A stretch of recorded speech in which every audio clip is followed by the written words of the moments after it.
Salut, je m'appelle Seb Muller et bienvenue sur ma chaîne YouTube USM Fabrication. Aujourd'hui, un petit tutoriel pour vous montrer ma technique simple et efficace pour réaliser des rondelles en série sur tour conventionnel. C'est parti!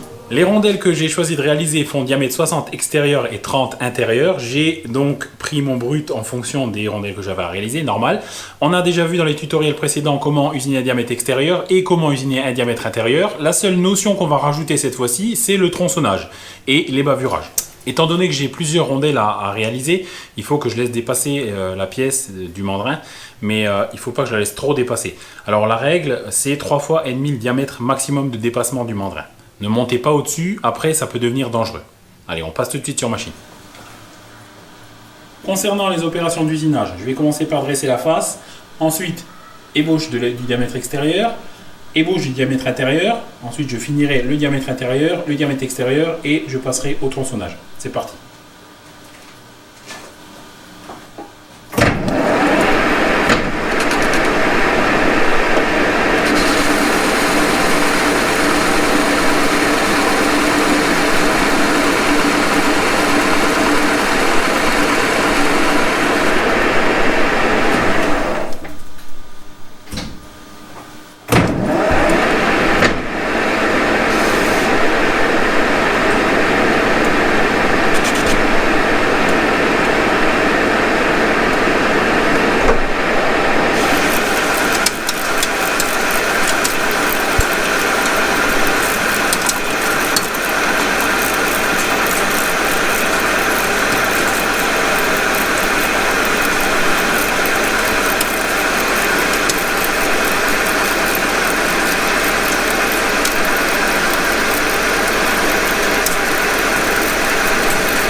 J'ai monté un foret de 28 mm.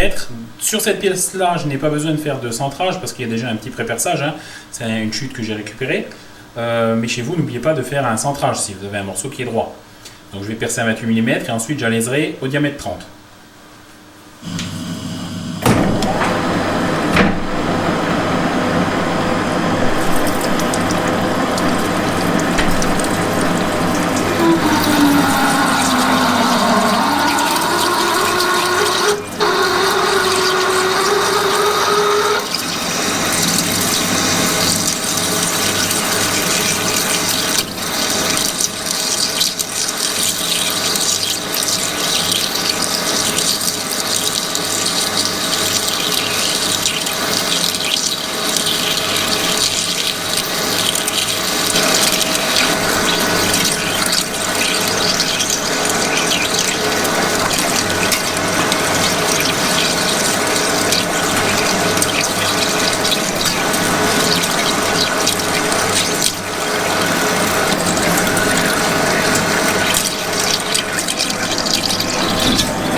qu'on a fait jusqu'à maintenant, on connaissait déjà, hein, c'était un simple rappel. Ce qui va vraiment nous intéresser, c'est ce qu'on va faire maintenant. C'est la technique de tronçonnage proprement dite. Alors, j'essaye de tronçonner et que la pièce soit quasiment terminée une fois que j'ai tronçonné. C'est-à-dire que les chanfreins et tout ça soient faits, qu'on n'ait plus besoin de trop la reprendre en main. On sera obligé de la reprendre une fois en main pour faire l'alésage de l'autre côté, parce qu'on ne peut pas malheureusement enlever la bavure directement. Mais on peut déjà enlever un maximum de bavure et faire des petits chanfreins avant le tronçonnage. Première chose à faire, monter l'outil à tronçonner à hauteur de pointe, comme tous les autres outils. Première étape, c'est bon. Ensuite, je remonte mon outil à 45, je m'assure de faire le chanfrein extérieur et le chanfrein intérieur.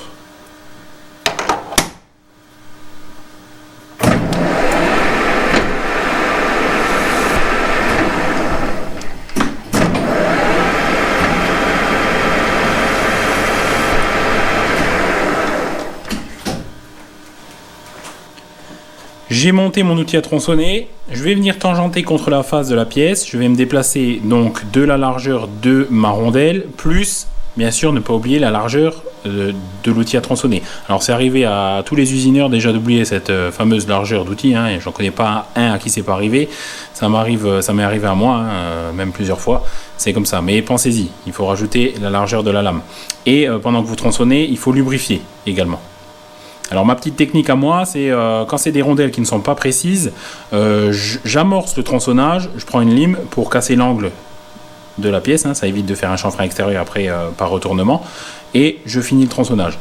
J'avance de manière régulière à la main, je ne mets pas d'avance, et je récupère la pièce avec un petit morceau une petite clé ou quelque chose comme ça pour pas qu'elle tombe dans le bac. Voilà, je vous fais une démo tout de suite.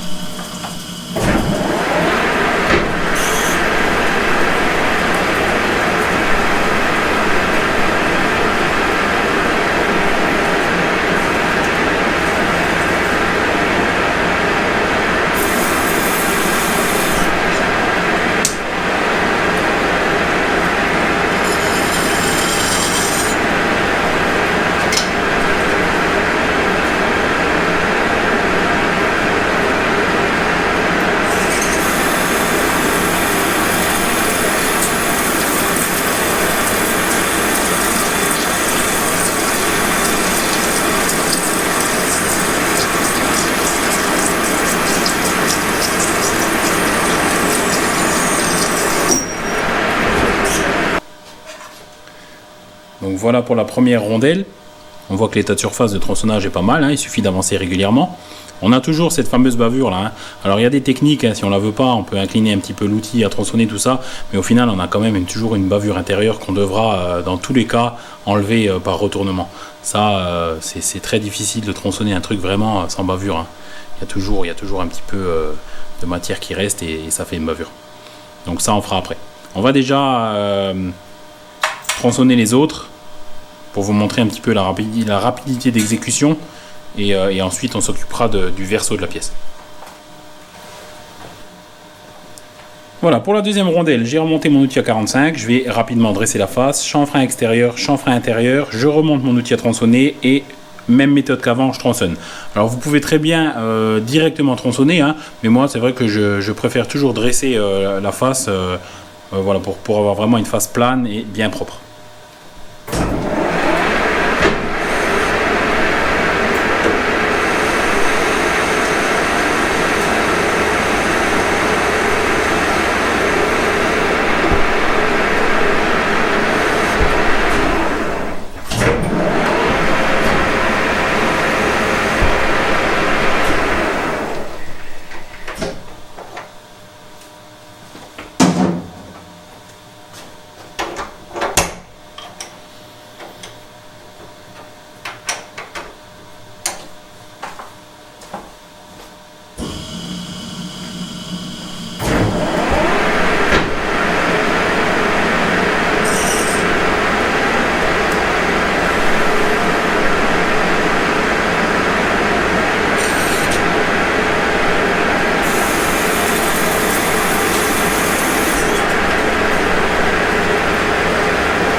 Voilà, j'ai fait seulement 4 rondelles, c'était plus pour vous montrer la technique, hein. Après, quand on en est 4 à faire 50 ou 100, la technique reste toujours la même. C'est vrai que je peux comprendre que 100 rondelles sur un tour tradi, c'est un peu lassant, mais bon, avant d'avoir une CN, je faisais pareil, il n'y a pas le choix.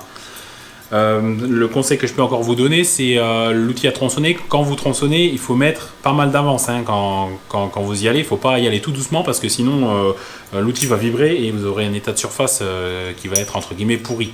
Donc il faut quand même y aller et bien lubrifier et que le copeau dégage bien. Sinon, maintenant, la seule chose qui nous reste encore à voir, c'est la suppression de cette bavure là, hein. Donc on est obligé de procéder par retournement. Donc on va se serrer en mordou extérieur là, et puis on va faire simplement un petit chanfrein pour terminer la pièce. J'ai monté donc ma pièce en mordou, hein, pour enlever cette bavure. J'ai également monté mon outil couteau, je l'ai relevé de 2 mm par rapport à la hauteur de pointe pour pas qu'il talonne justement en bas à l'intérieur de l'alésage. Et je vais simplement venir enlever la bavure qui nous intéresse.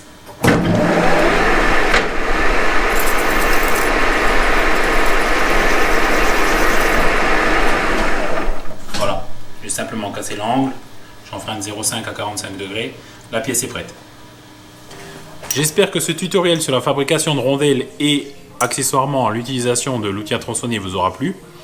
Une dernière petite précision, cette technique est bonne à utiliser pour des pièces au dixième. Si vous avez des pièces qui sont plus précises, évidemment, quand vous tronçonnez, vous laissez une petite surépaisseur que vous redresserez quand on fait le côté verso. Et si c'est encore plus précis, il faudra obligatoirement passer sur la rectif plane. Pensez à liker, à partager, venez faire un petit tour sur le groupe Facebook USM Fabrication. À bientôt!